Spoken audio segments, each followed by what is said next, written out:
भारत की स्वतंत्रता के लिए पहला बलिदान किसने दिया था? वीर मंगल पांडे, ब्राह्मण।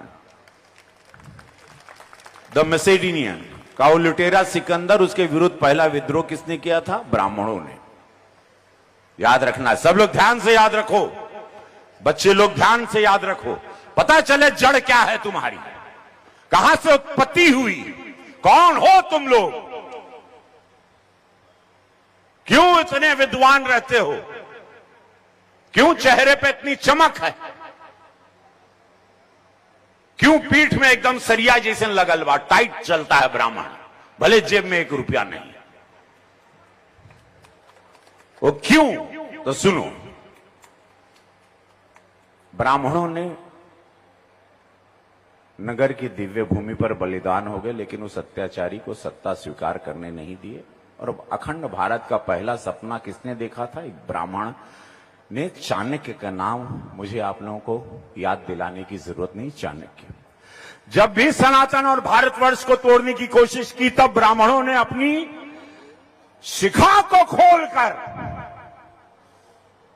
राष्ट्र और संस्कृति को एक सूत्र में बांधा। ब्राह्मणों ने, मैं गर्व से कहता हूं कि मैं ब्राह्मण हूं, मैं दधीच जी हूं जो विश्व कल्याण के लिए अपनी हड्डियां तक दान कर दी, और वो सोचा तक नहीं, हां मैं ब्राह्मण हूं। वो परशुराम हूं जो श्री राम जैसे मर्यादा मूर्ति क्षत्रियों को अपनी सारी शक्तियां सौंप देता है। मैं वो चाणक्य हूं जो एक वंचित वनवासी को उठाकर भारतवर्ष में राज सिंहासन पर बैठा देता है। मैं वो आदि शंकराचार्य हूं जो असीम ज्ञान प्रताप के समूचे भारतवर्ष को एक भगवा ध्वज के तले लकड़ा करके रखता है। मैं रामकृष्ण परमहंस हूं जिसके शरण में आने वाला विवेकानंद हो जाता है। मैं स्वामी समर्थ रामदास हूं जो छत्रपति शिवाजी महाराज जैसे शिष्य देकर इस धारा को धन्य देता है। मैं पेशवा बाजीराव बड़ाड़ हूं जो एक राजपूत राजा को एक स्वाभिमान के लिए थाली में सजा हुआ भोजन छोड़कर रणभूमि की ओर चल पड़ता है। मैं मंगल पांडे और स्वाधीनता के मस्तक पर तिलक बनकर जगमगाता मैं राजगुरु, मैं तात्या टोपे, परमवीर कैप्टन मनोज पांडे हूं, चंद्रशेखर तिवारी आजाद को मैं वीर सावरकर हूं। हां मैं ब्राह्मण हूं।